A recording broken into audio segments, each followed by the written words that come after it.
은혜로 7달을 보내고 이제 8월 첫째 주일 예배를 드리게 되었습니다. 8월은 특별히 우리에게는 광복절이 있는 달이기도 합니다. 그래서 이번 8월 시간 우리가 되는 대로 예레미야를 통해서 우리 나라를 생각하는 그런 시간을 좀 가져보려고 합니다. 오늘 그 첫 번째 시간인데요, 우리의 조국은 대한민국입니다. 예레미야의 조국은 나라 이름을 유다라고 부르고 있습니다. 유다라는 말이 나중에 시간이 지나 예레미야 시대쯤 오게 되면요, 이제는 개인의 이름이 아니라 나라의 이름으로 사용되어지게 됩니다. 이 유다가 쇠퇴해져 가고 유다가 곧 망해져 가는, 그리고 나중에는 바벨론에게 망하게 되고 나라를 빼앗기게 됩니다. 이 모든 과정을 예레미야는 다 겪습니다. 참 오랜 시간 사역을 했는데요, 길이가 길다는 게 중요한 게 아니고 그 시간 동안 하나님의 경고, 이스라엘의 불순종, 그리고 이스라엘의 패망, 성전의 무너짐, 포로로 잡혀감, 이것을 온몸으로 경험했던 선지자가 예레미야 선지자입니다. 그래서 우리는 이 예레미야서를 아주 소중하게 읽어볼 필요가 있는 것입니다. 이 말씀을 읽으면서 지금 현재 우리가 겪고 있는 어려움 가운데 우리나라가 어떻게 하면 바른 길로 살 길을 열어갈 것인가, 하나님께서 답을 주실 줄로 믿습니다. 첫 번째 주제는요, 망조가 보이는 나라 유다. 예레미야의 조국은 유다였습니다. 그런데 바벨론의 침략으로 망하게 되죠. 근데 나라가 망할 때는요, 어느 날 갑자기 망하는 경우는 없습니다. 뭔가 조짐이 보이는 거죠. 지진이 일어날 때에도 그냥 갑자기 일어나지 않는다고 합니다. 대부분의 지진은요, 그 전조가 있습니다. 우리가 알지 못하는 아주 미세한 그런 조짐들, 그래서 물고기라든지 새라든지 주변에 들쥐라든지 동물들이 제일 먼저 민감하게 반응하기도 하고요, 심지어는 화산 폭발이 있는 그런 지역에서는요, 그 지역 주민들이 폭발 전에 땅이 어딘가 모르게 그릉그릉하는 이상한 소리가 들리더라, 그런 소리를 공통적으로 합니다. 그게 뭐냐면 땅속에 용암이 막 끓어오르는 거죠. 평소에는 모르다가 이제 폭발 직전에 그 주변에 있는 사람들은 느끼게 됩니다. 이처럼 지진에도 전조가 있는 것처럼 나라가 망할 때에도 조짐이 있습니다. 그것을 망조라고 우리는 그렇게 흔히 부르기도 합니다. 예레미야의 조국 유다가 망할 때에도 이런 망조, 망할 조짐이 있었습니다. 오늘 본문은 그 전조들 가운데 굉장히 상징적이고 아주 의미심장한 그런 이야기를 담고 있습니다. 왜냐하면 바벨론이라고 하는 지진 때문에 예루살렘의 조국, 예레미야의 조국 유다가 지금 망하기 직전의 형편이기 때문에 그렇습니다. 원래 이 망조라는 말은요, 망징패조라고 하는 말의 줄임말입니다. 망할 징조, 패할 조짐, 줄여서 망징패조. 저도 이번에야 배우게 되었습니다. 이게 예레미야 36장의 큰 주제라는 말씀이죠. 본문 이 유다 나라의 지금 왕이 누굴까요? 여호야김입니다. 여러분, 오늘 말씀 속에서 이게 굉장히 중요한 이름이거든요. 적어도 오늘 말씀 듣는 가운데 잊지 마시기 바랍니다. 지금 유다 왕이 누구라고요? 여호야김입니다. 그런데 이 36장 이 시점에서 유다 왕 여호야김이 다스리는 바로 그쯤에 유다는 지금 쇠락의 길, 곧 멸망을 앞두고 있습니다. 당시 국제 정세를 보게 되면요, 유다를 가운데 두고 언제나 양쪽에서 강대국이 서 있었습니다. 남쪽에는 이집트, 애굽이라고 하죠. 북쪽에는 지금 현재는요, 바벨론이 지금 제국을 형성하고 있습니다. 마치 우리나라를 보자면요, 미국이라고 하는 강대국, 또 옆으로 보니까 중국이라는 강대국 틈 사이에서 우리가 힘들어하는 모습하고 아주 흡사한 배경을 가지고 있습니다. 그런데 나중에 갈그미스 전투에서 이집트가 바벨론에게 폭망합니다. 그래서 이후로부터 이제 그 주변의 정세가 바벨론이 주도권을 잡게 되는 거죠.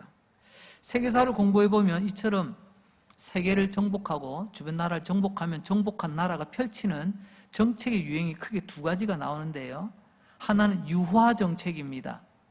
그 나라의 문화, 사회, 전통, 심지어는 종교까지도 인정해 주지만 국방, 외교, 어떤 사법 이런 것들은 그 정복한 나라가 주도권을 쥐고 있는 거죠.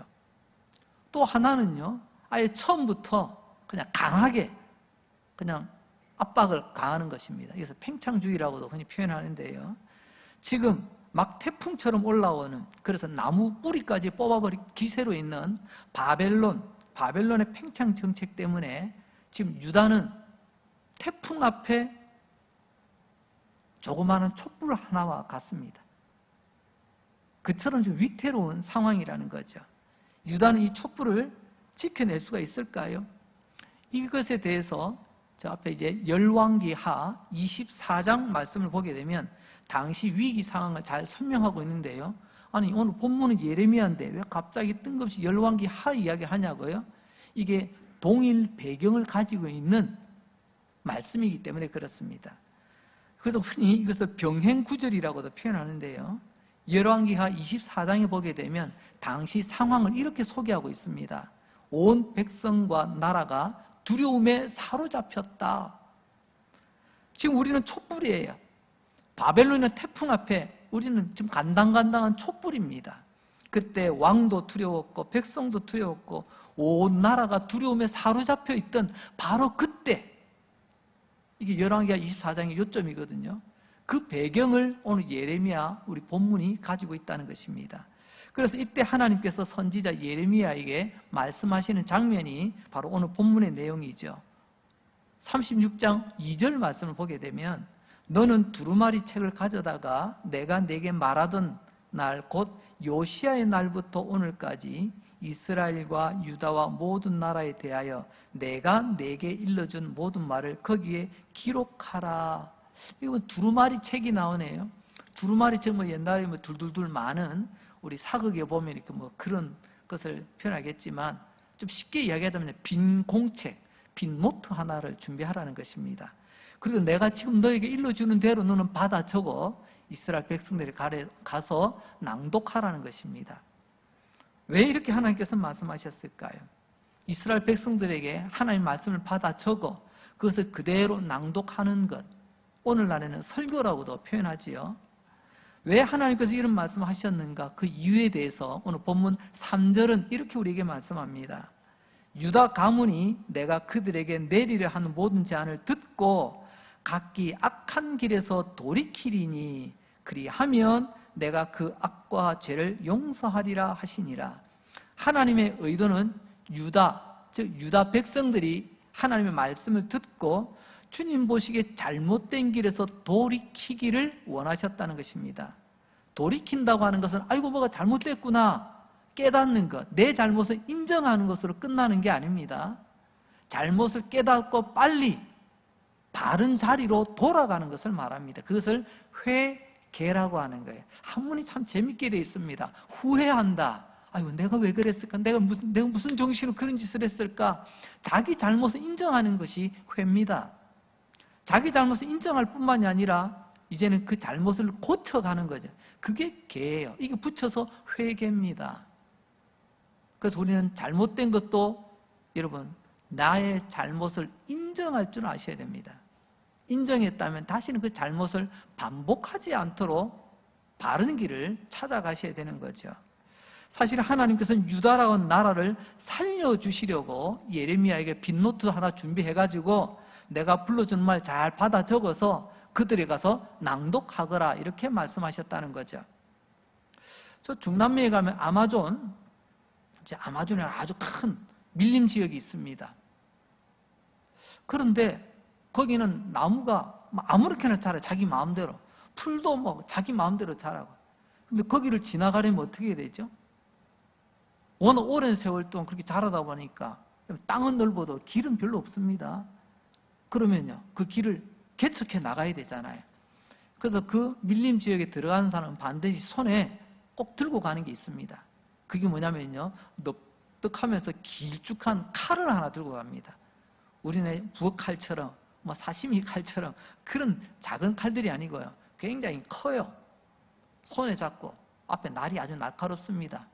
이 무겁고 크고 날카로운 이 칼을 막 휘두르면 앞에 있는 웬만한 나무는 다 잘립니다. 풀들도 잘리면서 길을 만들면서 나가는 거죠. 그 칼 이름이 마체트라고 하더라고요. 흔히 말해서 정글칼이라고 부를 수도 있을 것 같습니다. 뭐 아니면 뭐 볼목하면서 간다, 벌목칼이다, 뭐 이렇게도 뭐 불러도 될 것 같아요. 지금 유다는 길이 없습니다. 어디로 가야 살 길인지, 유다란 나라가 살 길이 보이지 않습니다.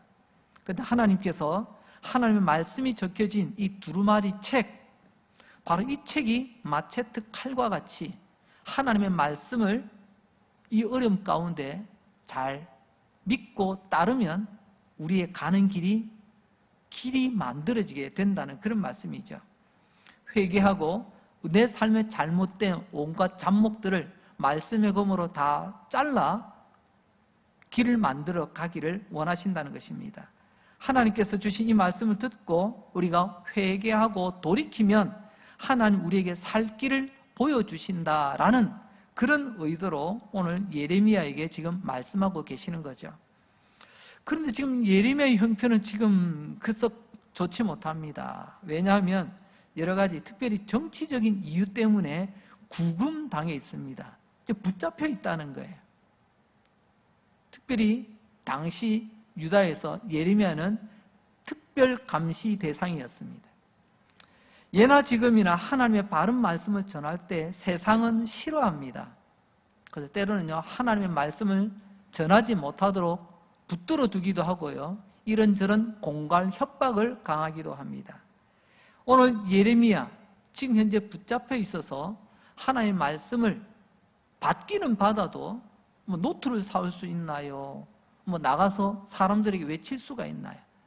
그래서 예레미야는 자기와 가장 가까우며 자기와 함께하는 그런 친구 같은 사람 또는 비서 같은 사람이라고 부를 수 있는 바룩을 찾습니다.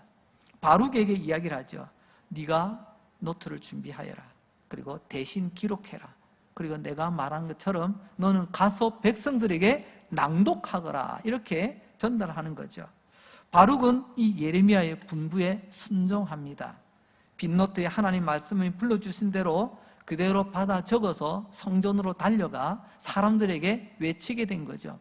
여보시오, 사람들이여, 하나님의 말씀이니 들으시오 라고 하면서 하나님께 주신 말씀을 외치는 거죠. 10절에 보니까 모든 사람들에게 낭독했다고 말하고 있습니다. 백성들이 바룩이 두루마리 책을 펼쳐서 낭독하는 그 하나님의 말씀을 다 들었다라고 기록을 하고 있습니다.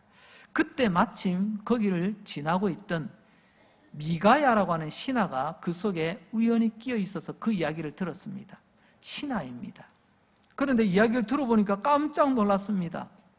이 나라가 지금 위태롭습니다. 큰일 났습니다. 하나님께서 이 나라에 향해 진노의 칼을 지금 준비하고 계십니다.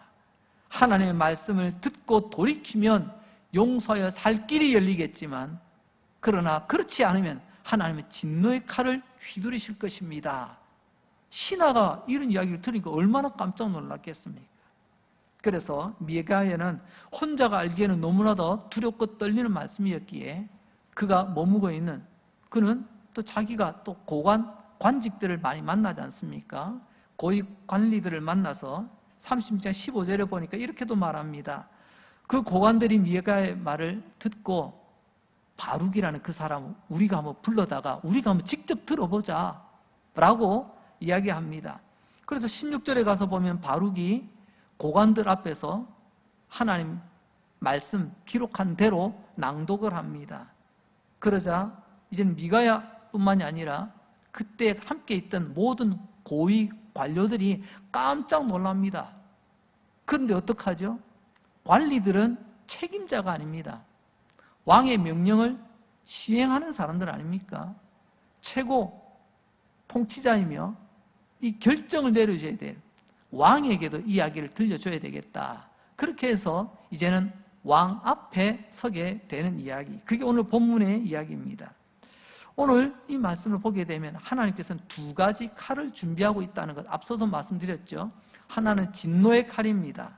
그 진노의 칼은 바벨론인데요, 너희가 나의 말을 믿고 순종하지 않으면 바벨론이라는 칼이 너희들을 치게 될 것이다.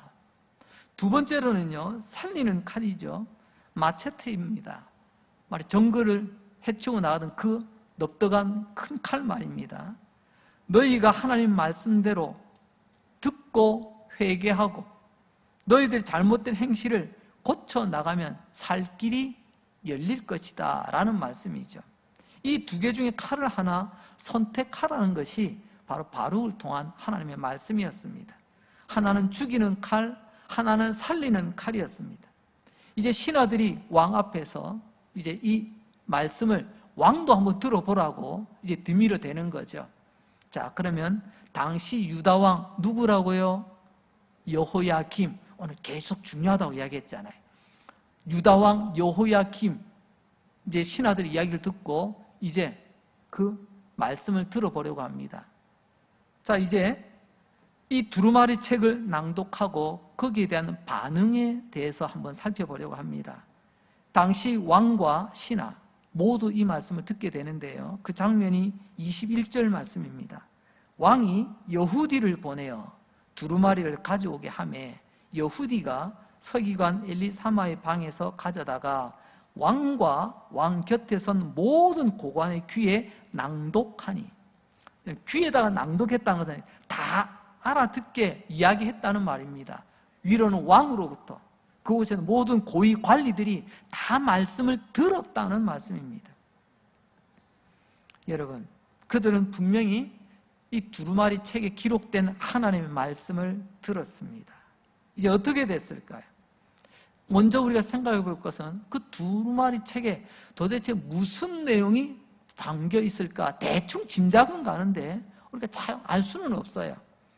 사실 예레미야서 전체를 뒤져봐도 그때 두루마리 책에 어떤 내용이 상세하게 기록됐는지는 나와 있지 않습니다.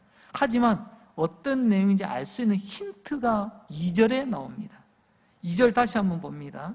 너는 두루마리 책을 가져다가 내가 네게 말하던 날, 곧 요시야의 날부터 오늘까지 이스라엘과 유다의 모든 나라에 대하여 내가 네게 일러준 모든 말을 거기 기록하라. 여기 보면요, 요시야의 날부터, 이 말이 오늘 이 말씀을 이해하는 핵심 힌트가 되겠습니다.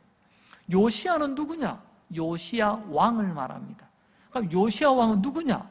우리는 태정, 태세, 문단세 이러면서 이조 왕조는 적어도 그래도 우리는 알고 있습니다. 그런데 우리는 이스라엘의 족보는, 왕의 족보는 잘 모릅니다. 요시야가 누구죠? 지금 유다의 왕이 누구라고 했습니까? 여호야김. 오늘 계속 나옵니다. 여호야김. 그럼 요시야 왕은 누구냐고요? 이 여호야김의 아버지 왕이에요. 이제 이해가 되십니까? 지금은 여호야김이 다스리는 나라지만 이 여호야김이라는 왕이 있기 전에 그의 아버지 왕이 요시야라는 것입니다. 예레미야는 그 요시야 때로부터 지금 아들 이 여호야김, 그런 이스라엘의 패망, 포로로 잡히는 이것을 다 목도했던 그런 선지자입니다. 그런데 그 요시야 왕 때 어떤 일이 있었죠? 요시야 왕, 그때 당 나라가 참 여러 가지로 안팎으로 힘들었던 시절입니다. 또 백성들은요, 그들의 신앙이 말이 아니었어요. 나라는 나라도 엉망이고 백성은 백성대로 엉망이고, 이때 왕으로서 제일 먼저 해야 될 일이 뭘까요? 평상시 평온할 때 같으면 솔로몬처럼 하나님께 지혜를 구해서 재판만 잘하면 돼요.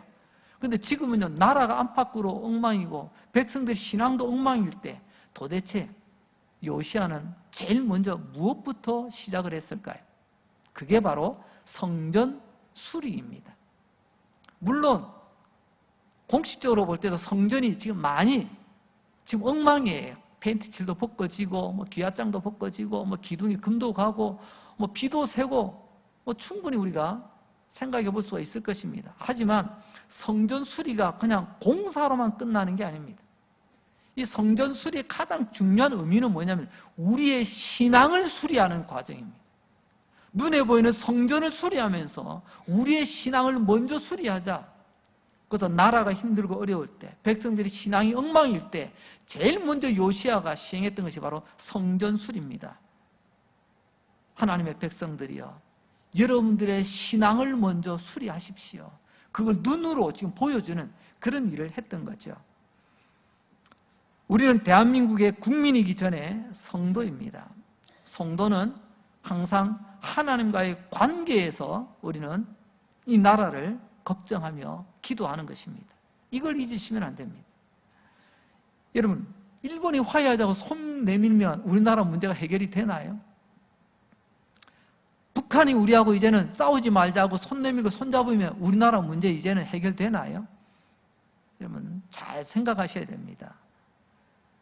나라와 민족은 언제나 하나님의 손에 있습니다. 누구와 손잡고 누구와 이제는 사이좋게 지내다 한다고 되는 일이 아니에요. 하나님과의 관계가 무너지면 그 어떤 것도 소용이 없습니다. 그걸 오늘 우리에게 말씀해 주시는 거죠. 요시야 왕이 이렇게 성전을 수리하는데 이 성전 수리에 담긴 또 다른 두 가지 메시지가 있습니다. 그것은 첫 번째로 그동안 얼마나 방치했으면 이제서야 수리하냐. 성전은요, 그 안에 제사장들이 매일 머물러야 되고요. 그리고 또 절기 때마다 이스라엘 백성들이 성전을 찾아야만 되는 거예요. 근데 얼마나 성전을 방치했든지 제사장들도 없어. 사람들도 안 찾아가. 저게 성전이었대. 과거형으로만 사용합니다. 얼마나 주의 백성들이 성전에 안 갔더라면 이제는 수리를 해야 될 정도로 퇴락했는가 충분히 생각이 되어지죠. 하지만 여기서 우리는 그 당시 사람들의 믿음의 모습을 보게 됩니다. 얼마나 성전 출입을 안 했으면, 당시에는요 성전 출입을 해야 하나님의 말씀을 들을 수가 있는 거예요. 얼마나 오랜 세월 동안 하나님의 말씀을 그들은 들으려고도 하지 않았고 그런 침묵의 시간을 보냈다는 것입니다. 그리고 두 번째로 주는 메시지는 그래도 방향은 잘 잡았다. 하나님과의 관계를 먼저 수리해야 나라가 제대로 세워진다. 하나님과의 관계를 제대로 수리해야 교회가 하나님 앞에 제대로 세워진다. 하나님 앞에서 관계를 제대로 수리해야 나의 믿음이 제대로 세워지게 된다. 방향은 제대로 잡았다는 것입니다. 그런데 요시야 왕이 성전을 수리하는 가운데 급한 보고를 받습니다. 왕이시여, 성전을 수리하는데 저기 다락에서 뭐가 뚝 떨어졌는데 보니까 웬 두루마리 책이 하나 나왔습니다. 그러면 성전에 하나님 말씀이 기록된 두루마리 책이 있는 건 당연한 거겠죠.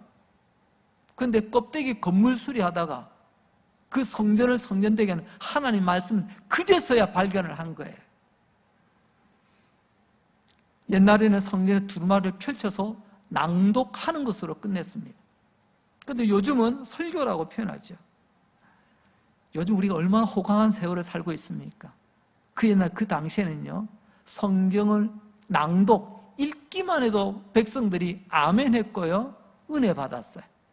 근데 지금은요 말씀을 아무리 맛있게 준비하여 입에다가 넣어주고 넣어줘도요 아멘 할 줄도 모르고 감사할 줄도 모르고요 말씀을 받으려고 하질 않습니다. 물론 이 두루마리 성경은 대부분 서기관들이 관리하게 되어 있는데 여러분 직분은 있어요. 서기관, 하나님의 말씀을 관리하는 사람. 그런데요 서기관도 이 두루마리 책이 어디 있다가 나왔는지 이제서야 안 거예요. 무슨 말이죠? 직분은 있는데 나 맡은 본분이 뭔지를 모르고 그냥 그런 세월을 지내고 있었다는 것입니다. 그러니까 얼마나 이 시대가 암울한 시대가 되겠어요. 이제 그동안 서기관도, 일반 백성은 둘째치고 서기관도 하나님의 말씀을 읽기는 그전 찾지도 않았더니 잃어버렸잖아요. 그러다 이제 드디어 찾게 되었습니다. 이게 바로 힌트죠. 이 두루마리 성경은 당시 그들 하나님께서 주시는 말씀, 율법이 기록된 성경입니다. 우리 율법은 가장 대표적으로 모세오경, 창세기, 출애굽기, 레위기, 민수기, 신명기, 목성, 이것을 우리가 하나님 대표되는 율법서라 그렇게 표현을 합니다. 그 가운데서도요, 가장 성전에서 자주 읽혀지고 자주 낭독되어졌던 성경은요, 신명기입니다. 신명기. 그것은 이스라엘 백성들을 향한 하나님의 설교라고도 흔히 별명을 붙이기도 합니다. 신명기는 하나님의 백성이 어떻게 살아야 되는지에 대해서 기록된 말씀이죠. 율법책의 대명사인 이 신명기에 요점 3가지를 말씀 먼저 드리겠습니다. 첫째는요, 여호와 하나님께서 너희를 애굽 땅에서 구해내셨다는 것입니다. 우리를 구원하셨다는 말씀이죠. 두 번째로는요, 하나님은 너를 사랑하신다는 말씀이에요. 그리고 세 번째는요, 너도 하나님을 사랑하라는 것입니다. 이게 핵심입니다. 그런데 하나님 백성은 그렇게 살지 못했죠. 얼마나 오랫동안 다락방 구석에다가 방치해놨으면 이제서야 공사하다가 뚝 떨어진 거 주워왔겠습니까? 요시야 왕이 서기관 사반에게 그때 발견한 두루마리 책을 읽어라, 낭독하라고 명령합니다. 오늘 본문하고 배경이 아주 똑같죠. 왕이 누군가에게 이 두루마리 책을 읽으라고, 낭독하라고 하고 있습니다. 자, 서기관, 당시 서관 사반이라고 하는 사람이 두루마리 책을 낭독합니다. 그러자 그 아버지, 이 요야김의 아버지 되는 요시야 왕이 어떻게 반응했는지 한번 보겠습니다. 열왕기하 22장 11절 말씀입니다. 이 왕은요, 여호야김의 아버지 요시야 왕입니다. 요시야 왕이 율법책의 말을 듣자 서기관 사반을 통해 두루마리 책을 낭독할 때 왕이 귀담아 들었어요. 자, 듣고 난 그 다음 마지막 반응이 어떻습니까? 곧 그의 옷을 찢으니라. 요시야 왕은 서기관 사반이 두루마리 성경책 한 페이지 한 페이지 넘겨 읽을 때마다 옷을 찢으며 회개하며 하나님의 은혜를 구했습니다. 그것은 그만큼 하나님의 말씀을 두렵게 여겼다는 거죠. 그만큼 하나님의 말씀을 무겁게 받았다는 그런 증표 아니겠습니까? 하나님이 이런 요시야에게 은혜를 베푸셔서 우리로 말하자면 교회를 부흥케 하시고 나라를 든든하게 만들어 주셨습니다. 그것은 바로 두루마리 책 앞에서 하나님 말씀 앞에서 옷을 찢고 회개하며 눈물을 흘리고 무릎 꿇는 자에게 베푸시는 하나님의 은혜를 보여주고 있지 않습니까? 옷을 찢었을 뿐인데 하나님 우리의 믿음을 일으켜주시고 우리 나라를 일으켜주시고 우리 가운데 평안과 안정을 허락해 주신 거죠. 다시 이제 시대를 건너뛰어 오늘 본문으로 돌아옵니다. 그의 아들 요야김 시대죠. 세월이 흘러 이제 요시야 왕은 죽고 그의 아들 여호야김이 유다의 왕이 되었습니다. 그리고 오늘 그 아들도 두루마리 책 앞에 서게 되었습니다. 또 누군가를 통해서 이 두루마리 성경이 읽혀집니다. 그리고 그 두루마리 성경을 듣게 됩니다. 보세요. 물론 그때와는 다른 두루마리겠죠. 그때는 성전 공사하다가 떨어진 아마 추정컨대 신명기 어느 부분의 말씀이 아닌가라는 추정을 해봅니다. 하지만 오늘은요, 예레미야가 하나님께서 주시는 그 하나님의 마음을 담아 심장을 담아 기록한 말씀을 지금 읽고 듣고 있는 장면입니다. 두루마리는 분명히 다르지만 담기는 의미는 똑같습니다. 하나님의 마음을 우리는 알 수가 있죠. 하나님께서 원하시는 바 거기에 사람들이 서 있습니다.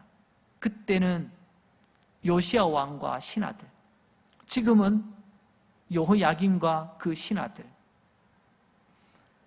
이때 하나님 말씀 앞에 설 때의 선택의 기로에 섭니다.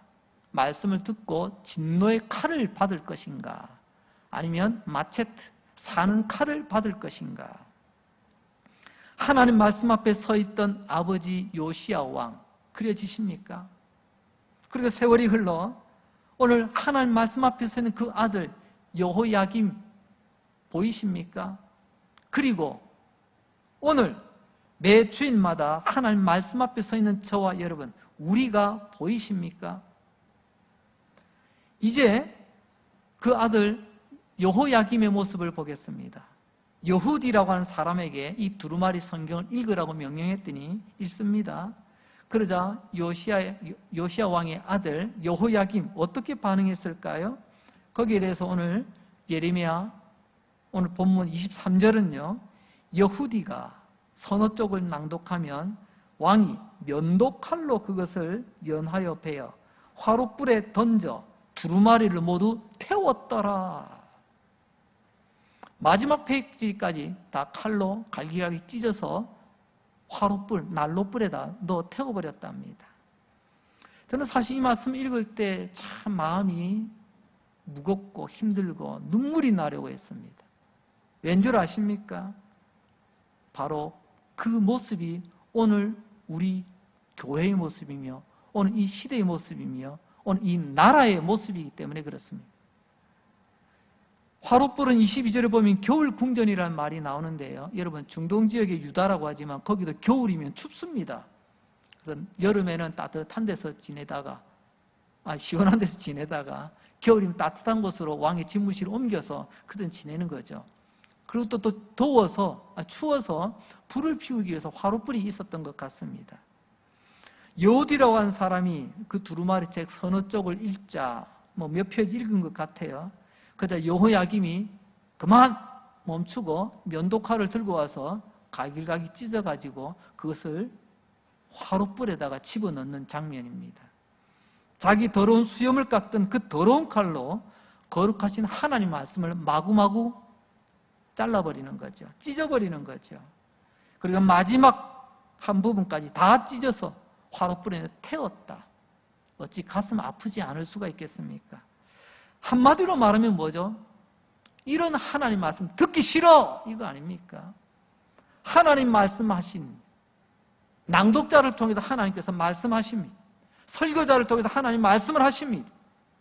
그런데 아버지와는 다르게 아들 때에 와서는요, 하나님 말씀이 듣기 싫어서 그 말씀이 읽혀질 때마다 칼로 갈기갈기 찢어 다시는 그 이야기를 읽지 못하도록, 낭독하지 못하도록 불에다 넣어 태워버렸다는 것입니다. 여러분, 얼마나 하나님을 무시하고 얼마나 하나님을 우습게 여겼으면 이런 일을 행하겠습니까? 내가 들어보고 마음에 안 들어요. 그러면 성경책 찢어버립니다. 나중에는 보세요. 내가 들어보면 내 마음에 안 들어. 그러면요, 예레미야처럼 가두어 버립니다. 이제 하나님의 말씀도 사람들이 듣기 싫어하면 이제는 안 되는 시대가 되어가고 있는 것 같습니다. 이런 말씀은요, 좀 그런데요, 아무리 종교의 자유라고 하지만 강단에서 설교 시간에 이런 말씀 하시면 안 됩니다. 어떻습니까? 그때나 지금이나 똑같잖아요. 이제는 한 걸음 더 나아가죠.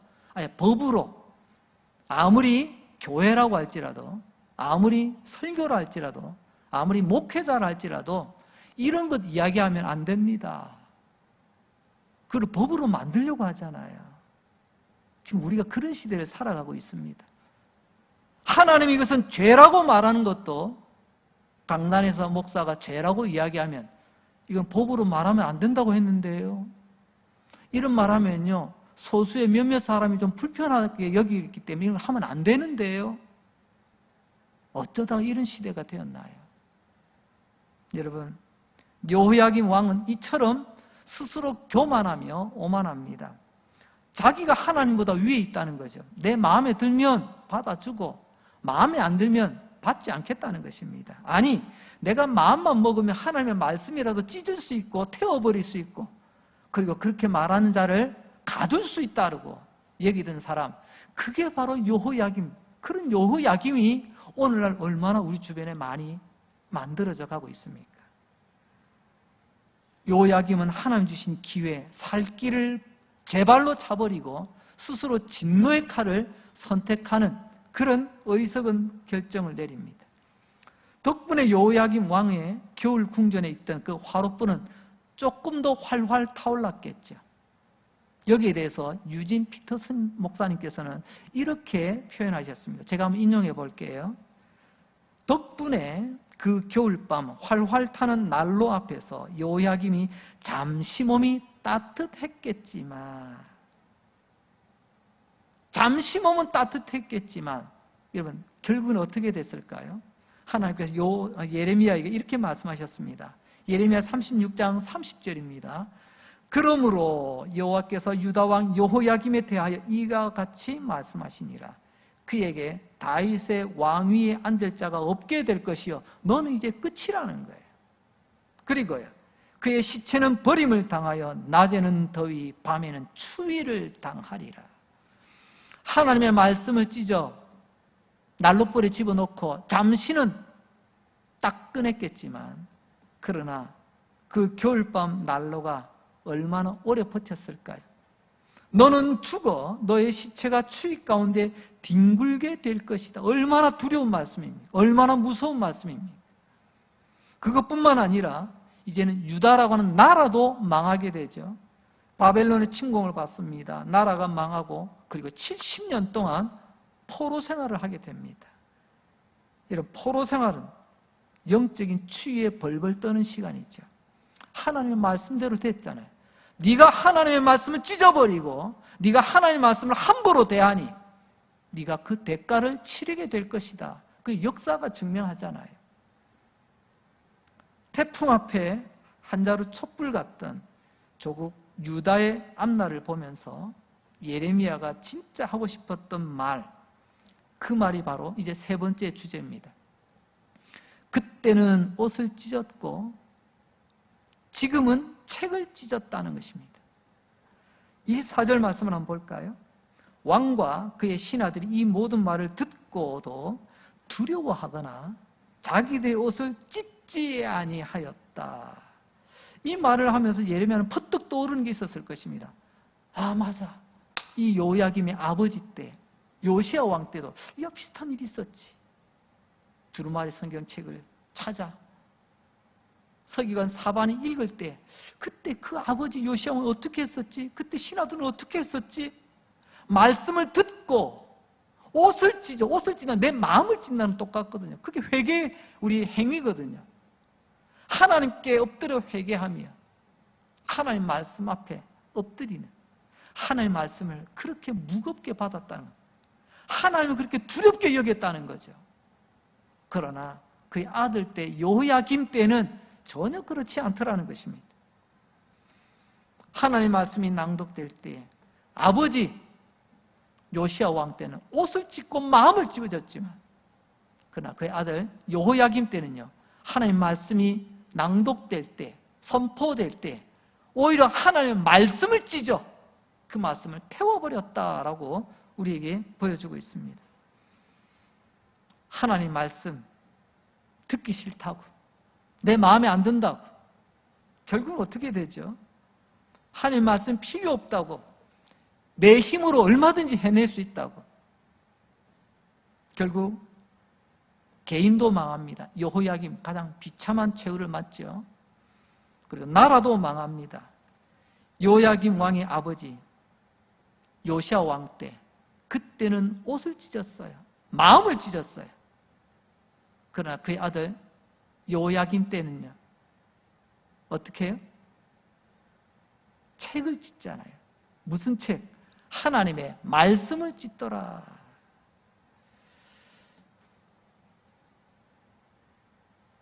지진이 일어나기 전에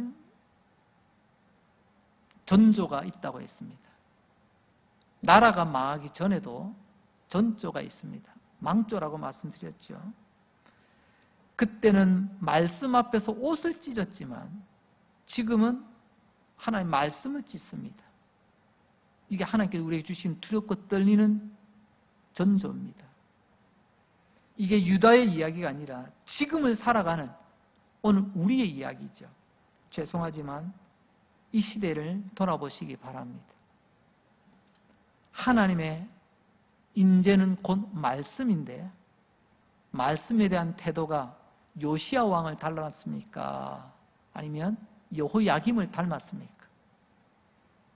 하나님의 말씀이기에 나를 불편하게 하지만 그런 옷을 찢고 엎드리는 사람이 있는가 하면, 나를 조금만 불편하게 하면 말씀이라도 찢어버리고 말씀 전하는 사람을 붙들어 감옥에 가두고 그 사람을 아무것도 하지 못하도록 구금시켜버리는,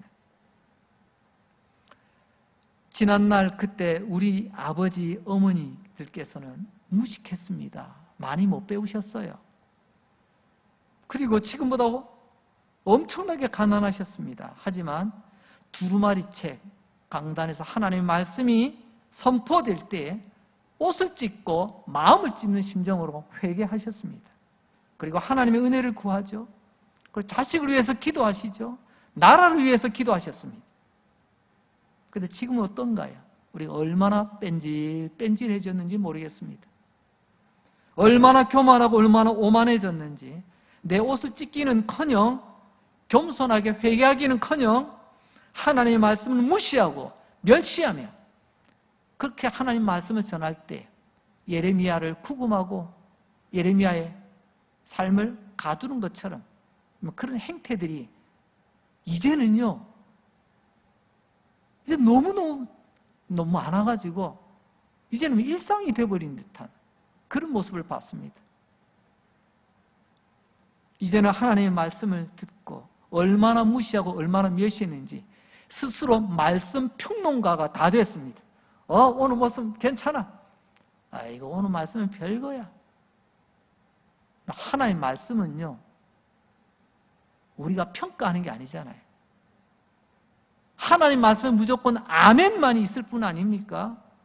근데 우리는 아멘, 순종은 없고 평가는 잘합니다.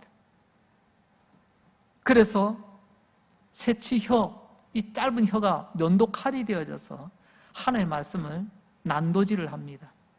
그리고 화롯불에 집어넣어버립니다. 수많은 시간이 흘렀지만 그때 형편과 지금 형편 뭐가 다른가요? 이제 말씀을 정리합니다. 지진이 있기 전에 뭐가 있다고요? 전조가 있다고 했죠. 나라가 망하기 전에도 망조가 있다고 했습니다.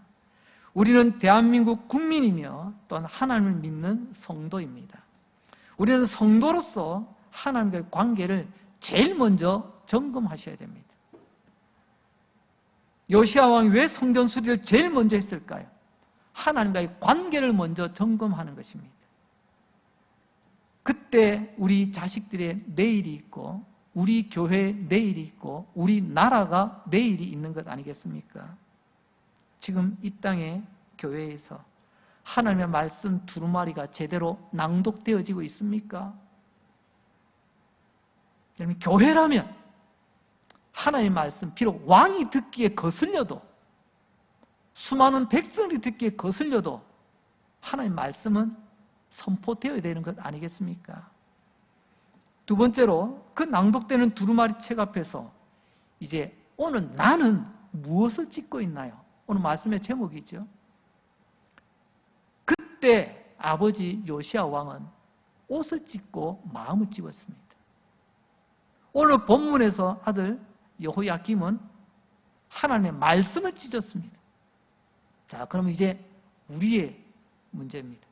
나는 하나님의 말씀을 듣고, 여러분, 옷을 찢으시겠습니까? 말씀을 찢으시겠습니까? 하나님은 우리에게 두 자루 칼을 주신다고 하셨죠. 하나는 심판의 칼, 죽는 칼입니다.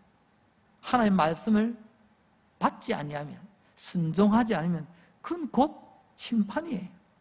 그러나 하나님의 말씀을 아멘으로 받아들이면 우리에게는 사는 칼이 됩니다. 정글을 해치고 나갈 수 있는 그런 마체트 칼이 되는 거죠. 지금 우리나라는 한 번도 경험해보지 못한 온갖 위기란 위기는 다 겪고 있습니다. 이것이 어찌 대통령의 책임일까요? 바로 저와 여러분, 우리의 책임 아닐까요? 오늘 이 여호야김 왕에게서 그의 모습을 보면서 이 말씀의 거울 앞에서 여러분, 나의 모습, 우리의 모습이 보여지지 않습니까? 믿음의 사람이라면 내가 보일 것이고, 믿음의 사람이 아니라 나도 모르게 종교인이 되었다면 나의 모습은 보이지 않을 것입니다. 지금부터라도 하나님 말씀 두루마리 책을 낭독할 때, 우리는 설교로 말씀을 들을 때 우리의 옷을 찢으며 회개할 수 있길 바랍니다. 겸손하게 하나님 앞에 엎드릴 수 있기를 바랍니다. 그래서 하나님께서 틀림없이 우리를 살리시고 우리 자녀들을 살리시고 우리 자녀들이 꿈꿀 수 있는 미래를 열어갈 이 나라를 하나님께서 살려주실 것을 믿으시기 바랍니다. 하나님 앞에 이 나라를 위하여 눈물로 기도하는 저와 여러분이 될 수 있기를 주님의 이름으로 축복합니다. 기도하겠습니다. 주님, 연이 계속되는 이 무더위 가운데서 오늘도 참 무덥습니다. 더군다나 코로나 때문에 계속되는 사회적 거리 두기로 인하여서 하나님 힘들고 어렵지만 오늘 우리 강릉제일교회 예배자들 주님의 이름으로 모여 하나님의 두루마리 책 하나님 말씀의 낭독을 들었습니다. 그 옛날 사반이 읽고 여후디가 읽었던 그 하나님 말씀 두루마리 책을 낭독하고 또 들었습니다. 주님, 우리 마음속에 참 온갖 생각이 다 듭니다. 주님, 회개하오니 하나님의 두루마리 책을 찢어서 난로에 던지는 사람이 아니라 내 옷, 아니 내 마음을 찢는 사람 되게 하여 주옵소서. 주님, 남 탓 아니라 나 때문입니다.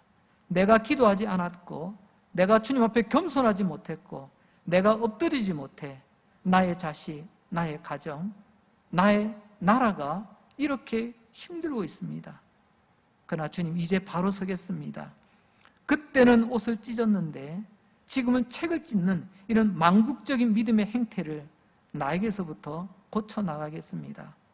내 옷을 찢고 내 마음을 찢고 교만과 오만의 뿔을 꺾고 하나님 앞에 겸손하게 엎드릴 줄 아는 주의 사람 되게 하여 주옵소서. 오늘도 여러 가지 어려움을 당하고 있는 이 나라 사랑하는 주의 백성들, 지금까지 사랑하셨듯이 앞으로도 사랑하여 주실 줄로 믿습니다. 이 땅에 옷을 찢는 의로운 주의 백성들 10명이 남아있음을 믿습니다. 그래도 두루마리 책 앞에서 울며 옷을 찢는 신실한 주의 백성들을 주님 살피시고 이 나라 꼭 지켜주시옵소서. 주의 백성들을 붙들어 주시옵소서. 예수님 거룩하신 이름으로 기도합니다. 아멘.